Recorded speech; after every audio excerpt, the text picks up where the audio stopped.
America were absolutely inhospitable wildernesses during the Ice Age. They were frozen, they were dry, and they were dangerous. And they were not the places that people would go. People naturally gravitated south towards the equator, towards the tropics. That's where I would expect to find traces of a lost civilization, and that's where I do find traces of a lost civilization. You don't really find...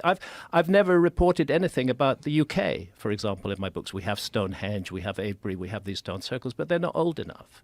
That was the time when the UK started to get warmer, and it's the same with the rest of Northern Europe, and it's the same with the northern part of North America. You have to go down to the southern part of North America, you have to go into Mexico, you have to go into South America to really find an environment during the Ice Age that would have nurtured a high civilization. And there's a lot of speculation as to why they weren't able to cross the Bering landmass too, right? Again, this is an area where there has been a narrative that archaeology has sought to impose upon us. And this was called the Clovis first idea, that there was a people who archaeologists called the Clovis people. We don't know what they call themselves in North America. I've never heard of the Clovis and people. But I'm gonna traces go look of it their up. characteristic tools, particular sort of fluted points, arrowhead, spear points, turn up from about 13,400 years ago and end abruptly 12,800 years ago. And for a long time, with the beginning of the Younger Dryas, and for a long time, archaeology maintained that this Clovis culture, so-called Clovis culture, we don't know what they called themselves, were the first Americans, and that there were no human beings in the Americas before 13,400 years ago. And bit by bit, the new evidence has come in, which has forced archaeologists screaming and tearing out their hair to back away from the Clovis first paradigm and admit that actually, yes, there were people here before that. But even then, they're reluctant to go very far back. We've recently had these footprints in White Sands in New Mexico, 23,000 years old or so. That's largely being accepted now. But there are much earlier dates. There's 130,000 years ago from the Cerruti Mastodon site near San Diego. That's the one that's being disputed because they say it could have been rocks that crushed the bones Yeah. and made them that way. Yeah, what I see again is an unfortunate mindset where a new and interesting idea is proposed, supported by masses of evidence and published in Nature. You know, Nature has a pretty high bar to what it accepts. And then the critics look for any way to get rid of it.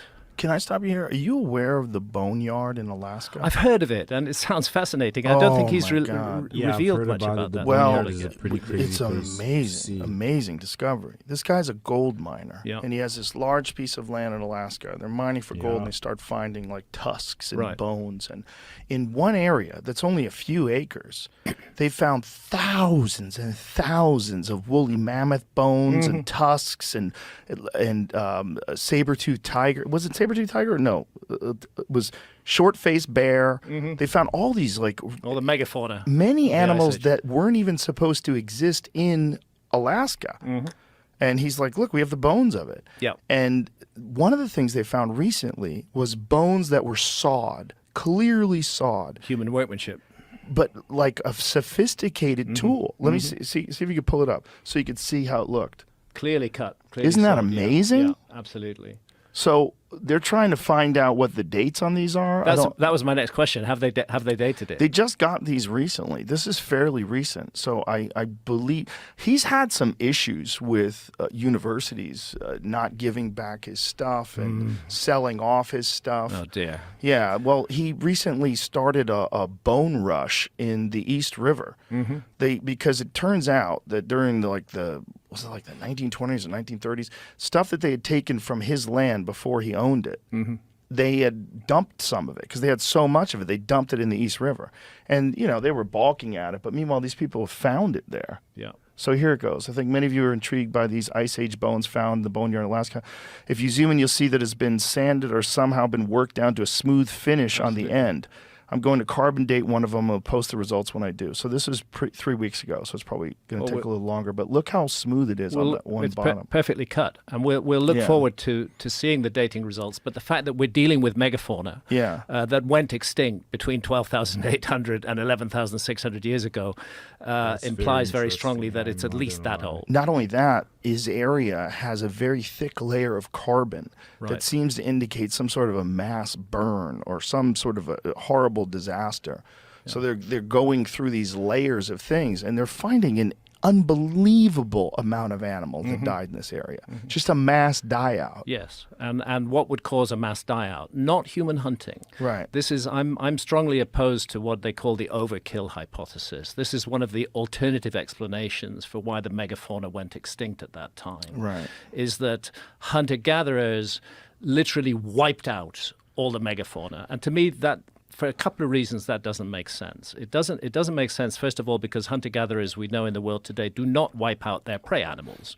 They live in coexistence with them. They live in balance with them. They don't just destroy them all.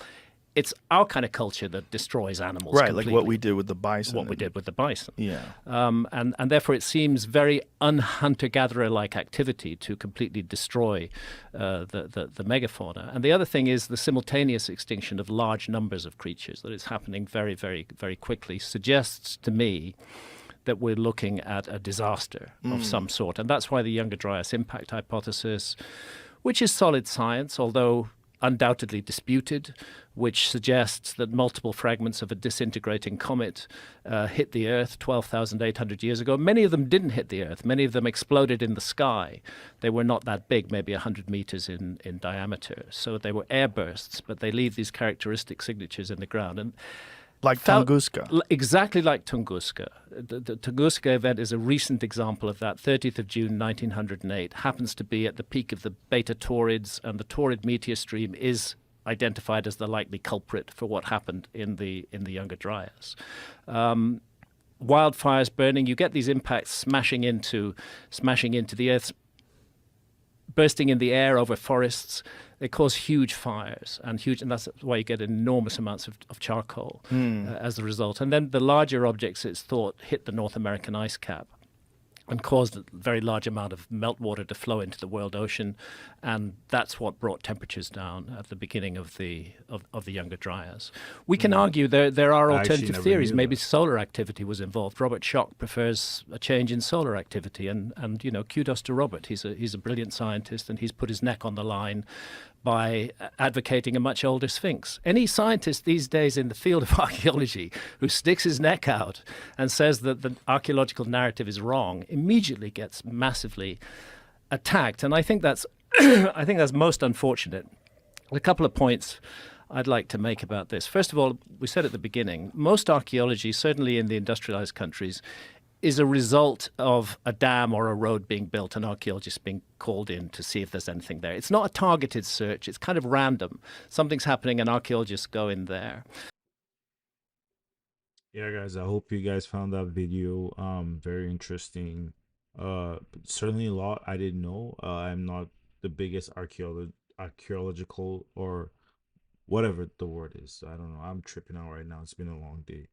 But yeah, I'm not the biggest fan of archaeology, so I don't know too much about it. I do find it interesting, but I haven't put in enough time to learn and know much about it. I know about the Younger Dryas and the finding of mammoth bones in Alaska, but that's pretty much it. But anyways, you guys drop your comments, your thoughts on the video. I'll be reading everything, and I would like to respond to some of you guys and hopefully learn something. Anyways, I'll catch you guys in the next one. Take care. Peace.